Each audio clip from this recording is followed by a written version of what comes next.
You're being held back, right now, by someone you love. And the worst part? You're letting them. Nobody warns you about this. Nobody sits you down at 18 or 25 or 30 and says, listen, the people closest to you can become the ceiling you'll never break through. They don't tell you that loyalty can turn into a trap. That comfort can become a cage. That the person who knows you best might be the exact person keeping you from becoming who you're supposed to be. It just happens. Slowly. So slowly you don't notice. One compromise here, one adjusted dream there, one moment where you bite your tongue to keep the peace, then another, and another, until one day you wake up and realize you're not growing anymore. You're not building, you're not creating, you're maintaining. You're managing other people's feelings, managing their comfort, managing their egos, managing their insecurities. And somewhere in all that managing, your ambition quietly died in the corner, and you didn't even notice it was gone. And here's the most dangerous part. The person holding you back is usually someone you trust, someone who's been there since the beginning, someone you think you owe something to, someone you're afraid to disappoint. That's what makes this so brutal. It's not an enemy, it's not a stranger, it's someone you love. And that love becomes the reason you stay small. If you've ever felt like you're being held back, hit the like button. Not for me. So the algorithm pushes this video to the exact person who needs to hear it right now. Someone sitting where you were 6 months ago, wondering why nothing's moving. This channel is about one thing: leveling up without asking permission. Subscribe if that's the path you're choosing. And at the end of this video, I'm going to ask you a question. You'll know exactly what to comment. The world isn't kind. The world isn't fair. And the world doesn't care about your potential, not even a little bit. The world measures you by two things: who stands next to you and who you allow access to your energy. You don't get judged by the potential you talk about at 2 in the morning when you're alone with your thoughts. You don't get judged by what you say you're going to do someday. You get judged by the relationships you keep right now. The people you defend when they're not in the room. The circles you refuse to leave, even when everyone can see they're dragging you down. That's your reputation. That's your ceiling. That's your speed. And most people never realize they're being graded on this until it's way too late. Until they've spent years, sometimes decades, investing in relationships that were never going to pay dividends. Here's a belief most people grow up with. A comfortable belief. A safe belief that makes you feel like a good person. It goes like this: you can be friends with anyone as long as you're a good person. Be kind, be loyal, show up when they need you. That's enough. That's what matters. That's a lie, a dangerous one. Some people won't harm you. They won't betray you. They won't steal from you or talk behind your back or actively sabotage your work. But being around them means you can never grow, and that's the most dangerous kind of relationship because you don't see the damage happening in real time. There's no explosion, no confrontation, no clear moment where you can point and say that's when it went wrong. It's just slow erosion, day after day, conversation after conversation, compromise after compromise. Until you wake up one day and realize you've been standing still for years while everyone else moved forward. Stagnation is the most dangerous form of sabotage because it feels like loyalty. It feels like being a good friend. It feels like you're doing the right thing by staying. But while you're standing still, patting yourself on the back for being loyal, the world is moving. Opportunities are passing. Doors are closing. And when you finally look up and see how far behind you are, everyone else is 3 levels ahead, and you're still standing in the same spot explaining why you stayed, still defending a choice that cost you everything. Machiavelli said it centuries ago: men are known by the alliances they keep. Translation? Nobody asks how good you are when they first meet you. Nobody cares about your resume or your credentials or your potential. They look at who you walk with. They judge your future by the company you keep today. That's not shallow. That's not unfair. That's survival. That's strategy. That's how power has worked for thousands of years. Because the people you surround yourself with signal to everyone watching what you value, what you tolerate, and what you're willing to become. Power comes from choosing who gets to be close, not from trying to keep everyone happy. So why do we keep the wrong people around? Why do we hold on to relationships that drain us, slow us down, make us smaller? It's not because we're weak. It's not because we're stupid or naive. It's because we're biologically wired wrong for the modern world. On a biological level, your brain is absolutely terrified of being kicked out of the tribe. For thousands of years, tens of thousands of years, being alone meant death, no protection, no resources, no chance of survival. So, your nervous system treats growth like an existential threat. Growth means change. Change means you're becoming different from the group. Different means dangerous. Dangerous means you might get expelled. And expelled means death.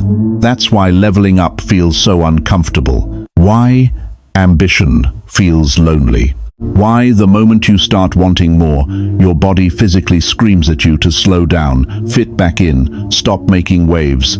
It's not weakness, it's biology.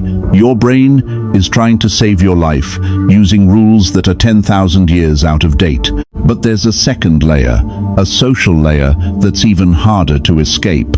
Your old group is your comfort zone. The people who knew you back then, before you wanted more, before you started changing, they're mirrors reflecting a version of you that no longer exists. The version that was scared, that was small, that didn't know what it wanted yet. And every single time you're around them, something strange happens. You slip back into that old role. You laugh at the same jokes you stopped finding funny months ago. You play the same character you thought you'd retired. You use the same tone of voice, the same body language, the same vocabulary. You shrink back into the exact shape they remember, not because they force you to, not because they explicitly demand it, but because that's the only version of you they know how to interact with. That's the only version that makes sense in their world. And it's so much easier to play the part than to explain why you're not that person anymore. Here's the truth nobody tells you. You don't keep them because they're good for you. You keep them because they let you avoid the discomfort of change. They let you stay comfortable. They let you keep pretending you're still that person. And that permission to stay the same, that's what you're actually afraid to lose. Because if you let go of them, you have to admit something terrifying. You have to admit that the old version of you is dead, and grieving a version of yourself is one of the loneliest things you'll ever do. Now let's talk about the 7 types of people you must avoid if you want to level up. And I need you to understand something. These aren't bad people. Most of them aren't trying to hurt you. Most of them genuinely care about you in their own way. But they're weights, and you cannot fly with weights.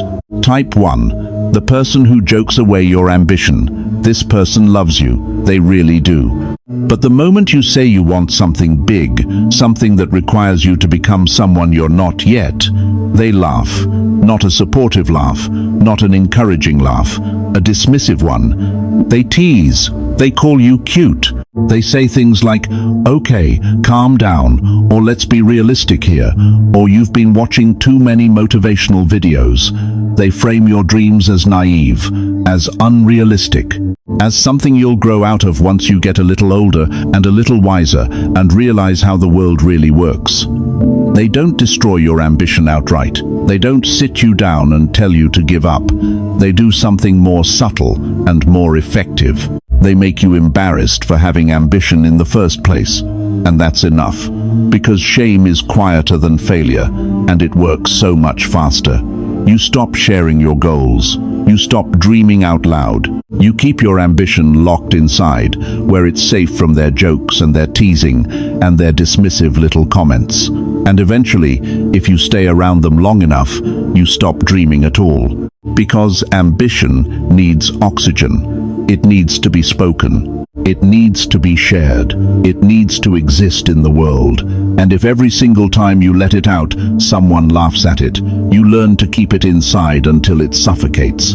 Type 2. The person who always has a reason. This person has an explanation for everything. Why their business didn't work, why the opportunity fell through, why the timing was off, why the market crashed, why the economy is bad, why the world is unfair, why success is for other people who got lucky, or had connections, or started with money, or knew the right people. They have perfectly logical explanations for every failure and bulletproof justifications for every limit.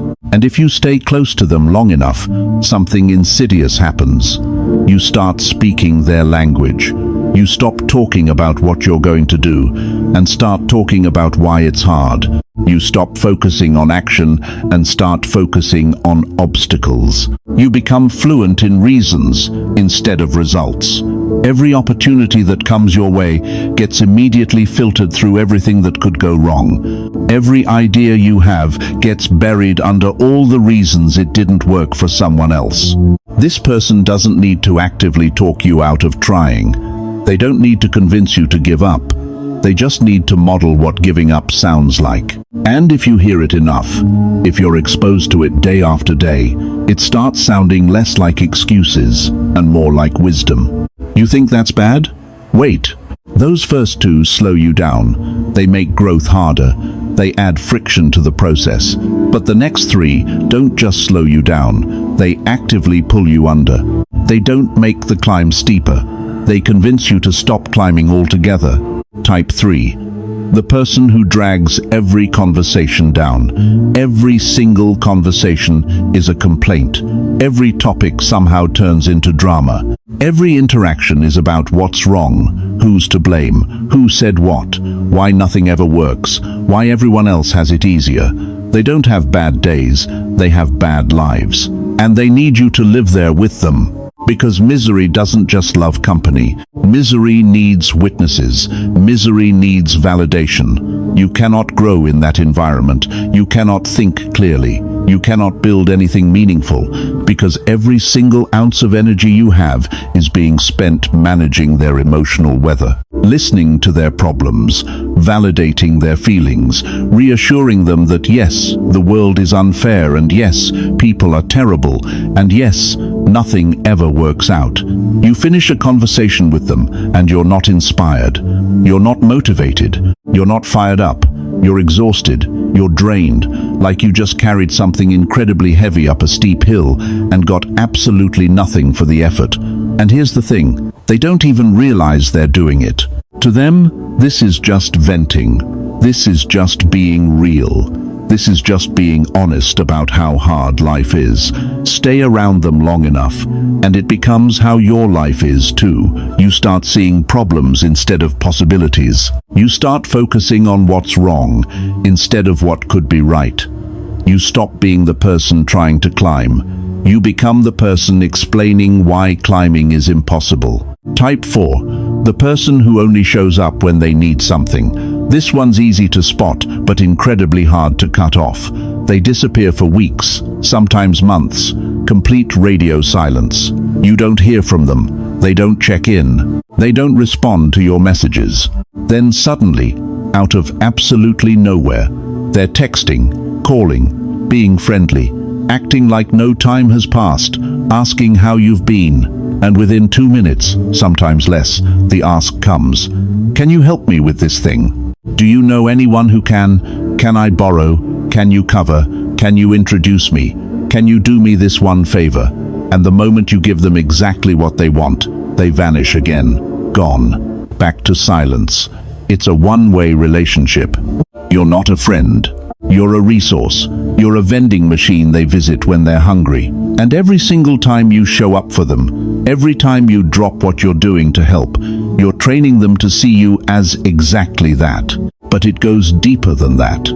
Every time you prioritize their emergency over your plan, you're teaching yourself something dangerous. You're teaching yourself that your time doesn't matter, that your goals can wait, that your energy belongs to whoever asks loudest or sounds most desperate. That's not generosity. That's not being a good friend. That's self-abandonment. Remember, power comes from who you choose, not who chooses you. Type 5. The person who's afraid you'll change. They don't say it directly, they're not that honest, they're not that self-aware, but you feel it in every single interaction. The moment you start dressing differently, talking differently, reading different books, wanting different things, having different goals, they get uncomfortable. They make little comments, little jokes, little digs disguised as observations. They say things like, "You've changed," as if it's an accusation, as if growth is betrayal, as if staying exactly the same forever was part of some unspoken contract you signed when you became friends. What they're really saying, what they're actually communicating beneath all the jokes and comments, is this: "You're outgrowing me and I can't handle it. You're becoming someone I don't recognize, and that scares me because it means I'm getting left behind. And if you're not careful, if you're not paying attention, you'll do something terrible. You'll shrink yourself just to make them comfortable again. You'll downplay your wins. You'll hide your growth. You'll apologize for evolving. You'll dim your light, turn down your volume, make yourself smaller so they don't have to confront their own stagnation. And that's the exact moment you lose. Not because they beat you, but because you beat yourself trying to make them feel better. But here's where it gets dangerous, really dangerous. The last two don't drain your energy. They don't slow you down. They don't make you tired. They do something worse, something harder to recover from. They make you small in the eyes of everyone watching. These people don't take your time. They don't take your energy. They take something more valuable. They take your reputation, your presence, the way other people perceive and respect you. Once that's gone, once people see you as small, you can't get it back with an apology or an explanation or working twice as hard. It's just gone. Type 6. The person who makes you explain yourself. You say you're working on something new. They ask why. You make a decision about your life. They question it. You set a boundary. They need a justification that makes sense to them. You change direction. They need you to prove it's the right move. And suddenly, you're spending all your time and energy explaining, defending, justifying, proving every single choice you make. Here's the problem. Here's what most people miss. The moment you start explaining yourself to someone who has no authority over you, you've already lost. Power doesn't explain. Power doesn't justify. Power doesn't negotiate for respect or permission. Power simply is. And the more time you spend explaining your choices to someone who doesn't pay your bills, doesn't sign your checks, doesn't control your life, the weaker you look to everyone else watching. It doesn't matter if you're right. It doesn't matter if your reasons are completely bulletproof and logical. The fact that you're explaining at all signals something. It signals that you think you need their permission, and people can smell that from a mile away. They watch you defend yourself to someone who has zero authority over you, and they lose respect. Not for what you're doing, for the fact that you're explaining it. Type 7. The person who makes you shrink to keep the peace. This is the most dangerous one, the most insidious, the hardest to identify, and the hardest to walk away from. Because they don't ask you to be smaller, they don't demand it. They don't sit you down and tell you to dim your light. You just do it automatically, without thinking, without even realizing it's happening. You talk less when they're around. You share less of what's actually happening in your life. You celebrate less. You soften your voice. You round off your edges. You turn down your energy. You dim your light so they don't feel overshadowed or threatened or uncomfortable. And over time, if this pattern continues long enough, you forget you even had a light to begin with. You start monitoring every word before it leaves your mouth. You start apologizing for your energy. You start playing small because being big feels dangerous around them. It feels unsafe, like you're breaking some unspoken rule. And here's the scariest part. This becomes your default setting. You don't just shrink around them anymore. You shrink everywhere, with everyone, in every room, because you've trained yourself, conditioned yourself, taught yourself at a deep subconscious level that being big makes people uncomfortable. And uncomfortable means conflict. Conflict means potential loss. So, you stay small, everywhere, with everyone, until small stops being something you do and becomes who you are. Let me tell you about a relationship I had.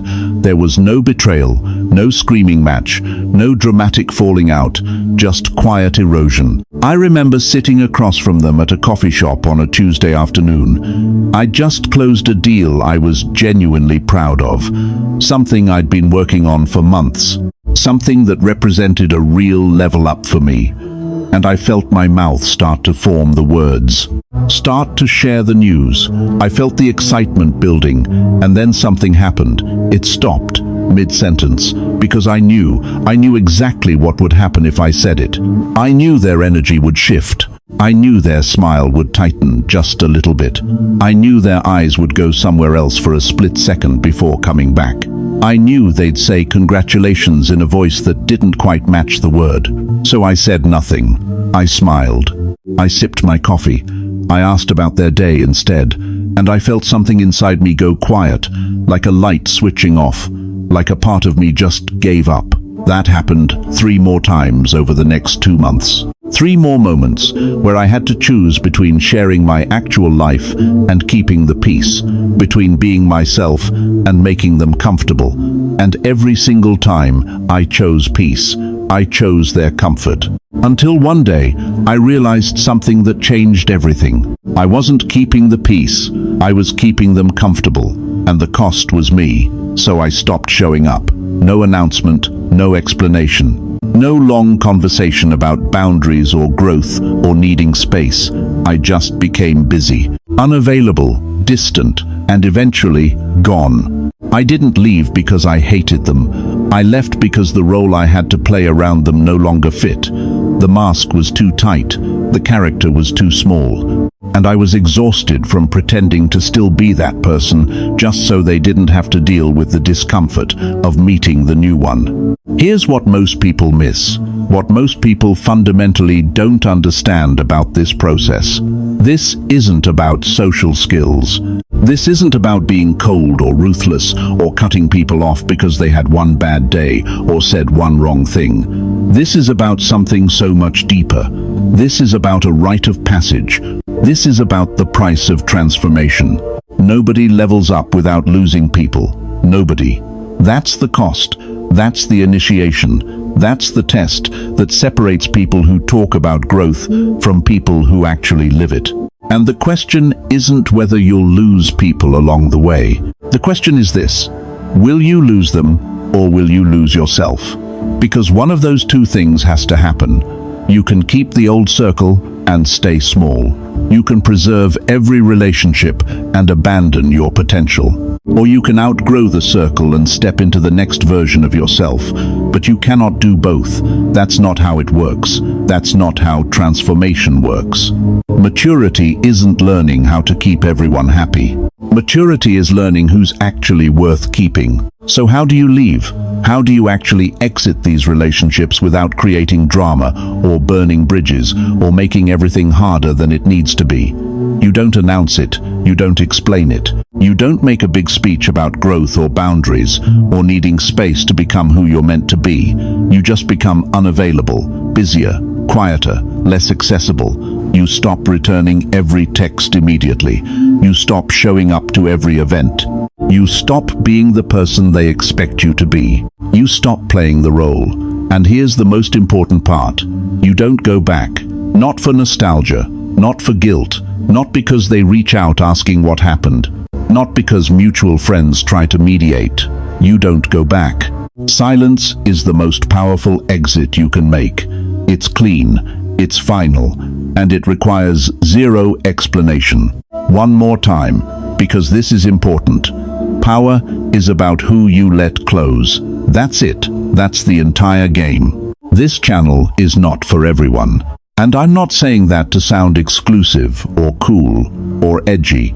I'm saying it because it's literally true. If you're the type of person who keeps people around primarily to avoid guilt, this isn't your place. If you're more scared of being alone than you are of staying small, you're not going to like what I say here. If you need everyone to like you, if you need every relationship to work out, if you need to be seen as the good guy who never leaves anyone behind, this content will make you uncomfortable. But if you've already started cutting, if you've already felt the guilt and kept walking anyway, if you've already lost people and realized it was worth it, then you know exactly who you are. Leave 2 words in the comments right now. Level up. That's the signal. That's the code. That's how we recognize each other in a world full of people choosing comfort. Stay if you're done asking permission. Leave if you still need it.